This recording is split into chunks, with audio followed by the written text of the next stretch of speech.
Hey, c'est Romain et dans cette vidéo on va parler des dernières news à propos d'Apple, des trucs par rapport à l'iPhone 8, l'iPhone SE, est-ce qu'il y aura une deuxième édition et tout ça. J'ai lu beaucoup de trucs sur Twitter à propos de ça et sur internet et j'ai vu quelques autres vidéos aussi sur YouTube, par exemple de Everything Apple Pro. Si jamais vous ne connaissez pas, je vous conseille d'aller le regarder. Enfin bon, si vous comprenez pas l'anglais, ça sert à rien, mais c'est vraiment le youtubeur qui m'a donné envie de faire ces vidéos. Donc, je sais qu'il la verra pas, mais un grand merci à lui quand même. Donc, on va commencer par l'iPhone 8. Il y a quand même beaucoup de rumeurs qui circulent et il faut pas toutes les croire parce qu'il y a tellement de rumeurs que c'est pas possible qu'elles soient toutes vraies. C'est ça qu'il faut se dire, c'est qu'il y a vraiment des centaines de rumeurs. Par exemple, une des plus classiques qu'on puisse avoir, c'est qu'on aurait le Touch ID qui serait ici. On n'aurait plus de boutons. Ici, ce serait un écran. L'écran serait plus grand et arriverait jusqu'ici. Et on aurait le Touch ID ici au niveau de la pomme. Est-ce que c'est vrai? Honnêtement, moi, j'espère que non. Certaines personnes espèrent que oui, moi non, parce que quand j'ai le téléphone comme ça, enfin, c'est vrai que quand on le tient, la main est bien à cet endroit-là à peu près, le doigt, mais ça dépend aussi de la taille de l'iPhone. Par exemple, pour le plus, ce serait pas la même chose. J'ai pas de plus, mais j'en ai déjà eu dans les mains et c'est pas la même chose. Et pour ceux qui n'utilisent pas leurs mains à l'arrière, comme ça, qui le tiennent que comme ça, bah, c'est pas pareil. Vous voyez, ça dépend beaucoup de la façon dont on tient le téléphone, alors que ici, bah, de toute façon, c'est basique, c'est normal qu'il soit ici, le Touch ID. Après, il y aurait aussi des rumeurs comme quoi il y aurait la reconnaissance faciale. Donc ici, on pourrait avoir la reconnaissance faciale, c'est-à-dire qu'on pourrait déverrouiller son téléphone directement en mettant son visage devant comme ça. Alors, on avait bien évidemment vu qu'avec le dernier Samsung, c'était pas forcément très sécurisé, puisque on pouvait prendre une photo de quelqu'un, la passer comme ça, et ça déverrouillait. Il y avait un YouTuber que je regarde aussi beaucoup, anglais, qui est iDevice Help.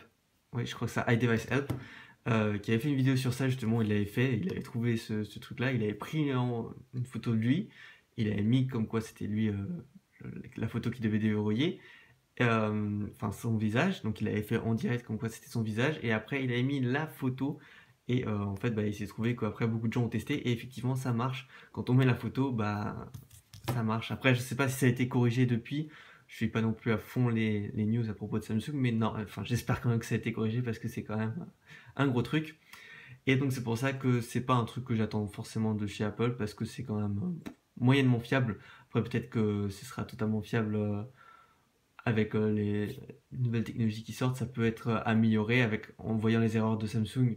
Bah, Apple et Samsung peuvent faire que dans la prochaine mise à jour, ce sera forcément lié avec iOS 11. Bah, ce sera beaucoup plus performant et très difficile à contourner avec une photo. Et j'espère que Samsung fera la même chose pour les utilisateurs de Samsung. J'espère vraiment qu'ils font la même chose, parce que avoir le dernier Samsung et être capable de se le faire on va dire pirater, parce que enfin, quelqu'un qui arrive à l'ouvrir, c'est un peu ça. Bah, c'est pas très cool. Donc on avait ça, on avait aussi le fait que la caméra serait double comme ça, donc je vais vous montrer les quelques photos que j'ai. Donc on aurait comme ça la caméra, comme vous pouvez le voir ici, qui serait comme ça double. Alors comme l'iPhone 8, enfin l'iPhone 7 Plus, bon j'en ai pas pour vous montrer, mais l'iPhone 7 Plus, vous savez que la caméra elle est comme ça, allongée jusqu'ici. Si vous ne savez pas, allez sur le site d'Apple, vous verrez, où vous tapez iPhone 7 Plus sur Google, et vous verrez dans les images. Donc c'est simple, ça fait juste un petit truc comme ça. Et ben là, c'est remplacé, parce que c'est à la, dans le sens inverse, au lieu d'être à l'horizontale, c'est à la verticale comme ça. On aurait donc la première caméra qui serait ici et la deuxième ici. Et normalement, on aurait le petit flash qui serait au milieu entre les deux. C'est ce qu'on a le plus vu. Après, on a aussi ici le flash qui serait juste en dessous. Et donc ici, comme je vous le disais, le petit truc du Touch ID. Bien évidemment, ici on aura aussi, bah, comme l'iPhone 7, là il n'y a rien qui change, on est d'accord? C'est la même chose, et tant mieux qu'ils ne redeviennent pas à la prise jack. Après, donc oui, c'est plusieurs prototypes qui auraient été vus, comme quoi il y aurait donc le Touch ID à l'arrière, donc moi j'espère pas. Après, là vous voyez, c'est différent de l'autre. À l'arrière, la lumière, enfin le flash est entre les deux appareils photo. Normalement, ça devrait être disponible aussi pour l'iPhone 8 normal, d'avoir le double appareil photo, et pour le 8 Plus. Alors après, niveau 8 Plus, 8 normal, est-ce que ça va être l'iPhone 8 ou pas? Ça aussi, on a des difficultés à savoir ce que c'est parce qu'il y a beaucoup de rumeurs qui circulent, comme quoi ça pourrait être l'iPhone 8, l'iPhone Pro, comme avec le MacBook Pro qui est sorti, avec l'iPad Pro qui est sorti aussi. En ce moment, Apple est beaucoup sur le Pro, donc pourquoi pas un iPhone Pro, qui pourrait être celui-là. Et ensuite, ça pourrait être aussi l'iPhone Edition, vu que ce serait le 10e iPhone. Ça pourrait être fait pour ça. Après aussi, il y a des rumeurs comme quoi il y aurait l'iPhone 7S qui sortirait en même temps. Alors ça, c'est à voir si l'iPhone 7S sortira en même temps. Il y a aucun, j'ai pas vu vraiment de prototype d'iPhone 7S. En fait, ce serait juste la même chose que l'iPhone 7, mais en plus performant. Il y aurait donc pas les trucs de l'iPhone 8, mais donc ce serait l'iPhone 7S et il y aurait marqué S en bas, comme avec l'iPhone 6S, on avait l'iPhone, donc ça c'est un 6 et il y avait le petit S écrit ici. Ou alors pour le 5S et le SE, bah vous savez qu'à la fin, enfin en dessous à l'arrière, ici en dessous de l'iPhone, il y a marqué SE, alors que le 5S, il n'y avait rien marqué. Donc, à voir, toutes ces informations sont bien évidemment pas à prendre tout à fait au sérieux parce que c'est à voir. On ne sait pas si ça va être véridique ou pas. On saura ça normalement à l'annonce de l'iPhone 8 et peut-être du 7S en septembre. Je ne sais pas la date exacte. Je crois pas qu'ils l'ont diffusé parce que je l'ai pas vu. Mais donc c'est en septembre, comme d'habitude, comme chaque année, qu'on aura les informations et la date de sortie de l'iPhone 8, iPhone Pro, iPhone Edition, appelez-le comme vous voulez, mais du prochain ou des prochains iPhones. Tout ça, on le saura plus tard. Après, je voulais aussi vous parler de l'iPhone SE. Alors pour ça, on sait tous que l'iPhone SE, bon, j'en ai pas à vous montrer parce que j'en ai pas acheté. D'ailleurs, j'aimerais bien en acheter un dans le futur. L'iPhone SE, on pourrait s'attendre à ce qu'il y ait un iPhone SE numéro 2, une édition numéro 2, étant donné que l'iPhone SE commence à être un petit peu ancien. Il pourrait le sortir avec les fonctionnalités comme 3D Touch et tout ça qu'il n'y avait pas sur l'ancien iPhone SE. Mais le problème, c'est que ça n'a pas suffisamment bien fonctionné, d'accord? On est de plus en plus à vouloir un écran plus grand. L'iPhone Plus et l'iPhone normal se vendent plus, beaucoup plus, qu'un iPhone de la taille de l'iPhone 5S ou de l'iPhone SE, justement, vu que l'iPhone SE, c'est le même modèle que l'iPhone 5S, mais en plus performant, mais il a le même design avec juste SE écrit à l'arrière. Donc, beaucoup de spécialistes ont écrit des articles sur ça et ont dit qu'il y aurait très peu de chances qu'il y ait un SE. Pour eux, le SE, c'était totalement abandonné qu'il y en ait un deuxième. Après, moi, j'espère qu'il y en aura un deuxième parce que je trouve que pour les personnes qui préfèrent avoir un petit écran, surtout un plus petit téléphone, c'est quand même cool. Je serais à la place d'Apple, moi, je pense qu'il faudrait faire genre l'iPhone 8 en taille petit, normal et grand, donc le plus, le mini, en fait, enlever l'iPhone SE, mais faire l'iPhone mini, et qui aurait donc la taille de l'iPhone 5S et SE, ce qui pourrait, je pense, avoir une bonne part de marché et pour Apple, et en fait pas descendre trop le prix parce que forcément eux ils se disent si on met l'iPhone SE pas cher, enfin l'iPhone mini pas cher, les gens ils vont se dire ah bah tiens, bah, j'ai un écran plus petit mais c'est beaucoup moins cher, hop j'achète. Et eux c'est pas ce qu'ils veulent, ils veulent que vous achetiez celui qui est le plus cher forcément, mais c'est celui qui correspond le plus à vos attentes. Donc du coup voilà, c'est à voir. Après il faudrait voir sur les prix qu'est-ce que ça donnerait, mais ça peut être une bonne idée d'avoir un iPhone mini ou au moins un SE numéro 2, je pense que ce serait pas mal avec par exemple les couleurs de l'iPhone 7, donc ça pourrait être l'iPhone 7 en mini. Honnêtement, ce serait cool d'avoir la couleur noire plutôt que d'avoir le gris sidéral comme on avait avec le 6S et donc avec le SE et le 5S aussi. J'espère vraiment qu'Apple pourrait faire un truc comme ça, ce serait cool. Donc voilà, après je voulais vous parler un peu du jailbreak. D'ailleurs, je venais de recevoir un commentaire juste avant de faire cette vidéo, un mec qui disait ah mais tu sais pas que le jailbreak est mort, hein. Alors déjà, merci pour l'arrogance, mais enfin, non, le jailbreak, c'est vrai qu'on a l'impression qu'il est mort. Beaucoup de youtubeurs font des vidéos sur ça. Le jailbreak est-il mort? D'ailleurs, ils abusent un peu, faut le dire, certains youtubeurs à mettre 50 vidéos par semaine sur le jailbreak, alors que bah, on n'a pas plus d'informations. Donc si vous l'attendez, bah, restez dans les plus vieilles versions que vous pouvez rester.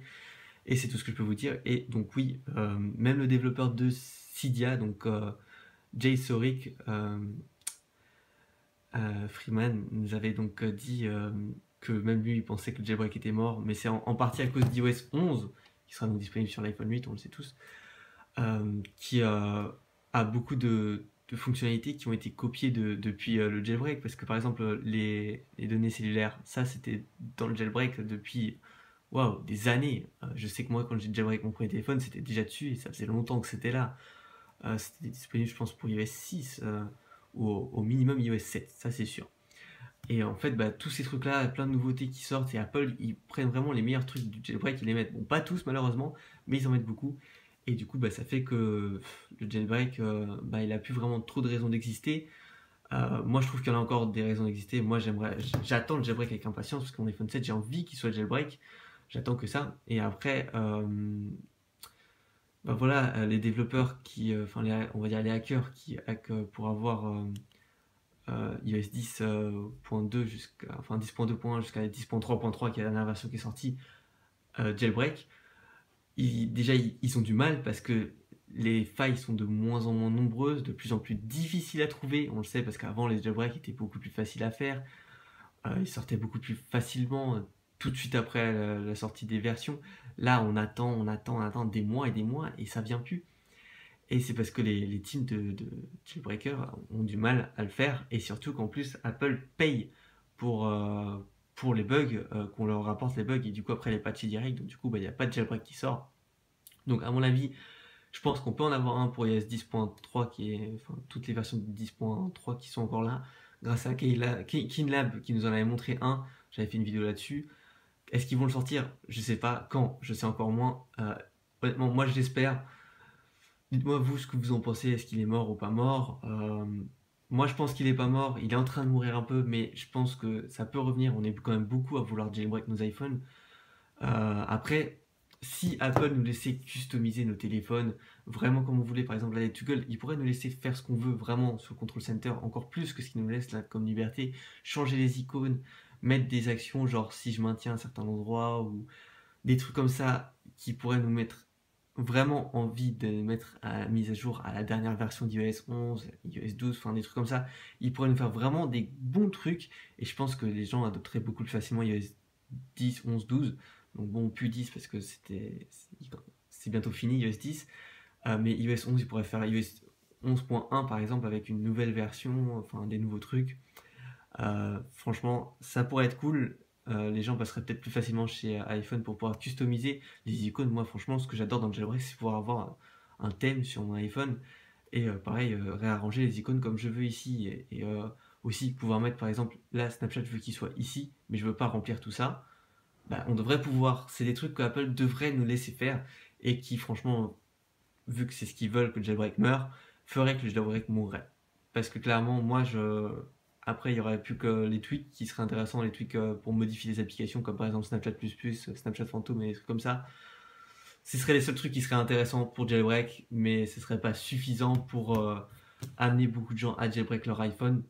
Surtout vu le prix, quand on sait que il n'y a pas vraiment de risque, mais perdre toutes ces données, enfin parce que ça serait, si on n'a pas sauvegardé, c'est le seul risque. Voilà, enfin honnêtement, il y aurait beaucoup de moins de gens qui jailbreakeraient, qui auraient envie de jailbreak si Apple faisait ça. Donc, Apple, bougez-vous le cul, quoi. Faites-nous avoir envie de customiser notre téléphone. On en a tous envie. Je sais que par exemple, moi, j'ai des amis, même ma mère qui a un iPhone 6, qui voudrait pouvoir mettre des icônes de couleur ou des choses comme ça, parce que des icônes, elles sont moches. Le développeur pense qu'elles sont belles, mais nous, on les aime pas. Pouvoir changer la couleur de l'icône, enfin ça devrait être accessible à tous, de pouvoir avoir une application disponible dans iOS 11 qui nous permet de, genre toutes les applications, pouvoir changer les couleurs directement, tout ça, changer les motifs, changer, bon les noms des applications à la rigueur je peux comprendre qu'ils veulent pas, ça je peux comprendre, même si déjà pas que c'est disponible. Mais tout ça, ce serait vraiment, les gens ils seraient beaucoup plus prêts à acheter le nouvel iPhone avec la dernière iOS pour pouvoir faire ça. Ça, c'est obligé. Donc voilà, pour ma part, j'aimerais bien qu'Apple fasse tout ça. Je crois que j'ai fait le tour de toutes les nouveautés que je peux vous dire, les plus importantes. Après, oui, j'ai oublié pour l'iPhone 8, je viens juste de m'en rappeler que on avait entendu parler qu'il y aurait le chargement en posant le téléphone sur la base comme ça, sans avoir à le brancher. Et donc du coup, ça servirait que pour les écouteurs. Et pour le brancher aussi si on le veut comme ça, j'imagine. Mais à ce qui paraît, ils auraient du mal avec ça et avec le truc de l'écran sans bouton. Il paraît qu'Apple a du mal. Après, est-ce que c'est vrai? Est-ce que c'est pas vrai? Est-ce qu'ils sont en panique? Est-ce qu'ils sont pas en panique? Tout ça, on peut pas savoir. On verra bien en septembre à l'annonce qu'est-ce qu'on aura comme surprise avec iPhone 8, iPhone Pro, iPhone Edition, iPhone 7S, iPhone SE2, peut-être. On ne sait pas tout ce qui va sortir. C'est des surprises, j'espère, belles. Je voulais en profiter pour vous dire que dans la description, il y a mon PayPal si jamais vous voulez m'aider, parce que je prévois de précommander l'iPhone donc 8 et 7S quand ils sortent, mais j'ai pas du tout les moyens de les acheter tous les deux, et j'aimerais vous les présenter tous les deux, c'est-à-dire les acheter et le jour de leur sortie les ouvrir et vous montrer les nouveautés qu'il y a dessus. Et pour ça, bah, je compte sur votre générosité. 1 ou 2 euros, ça peut vraiment m'aider. Si vous êtes pas mal à le faire, ça pourrait vraiment m'aider. Vous n'êtes pas bien évidemment pas obligé, mais c'est juste, je vous le dis comme ça, si jamais vous voulez m'aider et que vous voulez savoir à quoi ressemblera l'iPhone 8, l'iPhone 7S ou tout autre iPhone qui sortirait, bah, vous pouvez m'aider, comme ça je pourrais les précommander et ainsi vous les montrer dès leur sortie. Voilà, c'était petite parenthèse comme ça, parce que pour moi, mon iPhone 7, je suis très content de l'avoir et honnêtement, j'aurais pas forcément envie d'acheter l'iPhone 8 pour passer dessus. Si ça se trouve, j'achèterais vraiment l'iPhone 8 et l'iPhone 7S pour vous les montrer si j'ai l'argent grâce à vous pour les acheter. Mais après, je n'utiliserai pas forcément comme téléphone personnel. Honnêtement, moi, mon 7, je trouve qu'il me suffit. Euh, j'ai pas besoin de changer chaque année. Ce serait vraiment pour vous les montrer pour la chaîne. Donc voilà. J'espère que cette vidéo vous a plu. Si c'est le cas, n'hésitez pas à mettre un petit like, à vous abonner pour justement voir plus de nouveautés sur les prochaines news d'Apple et tout plein de trucs sur ma chaîne si vous n'êtes pas déjà abonné. C'était Romain et on se retrouve dans une prochaine vidéo. Ciao!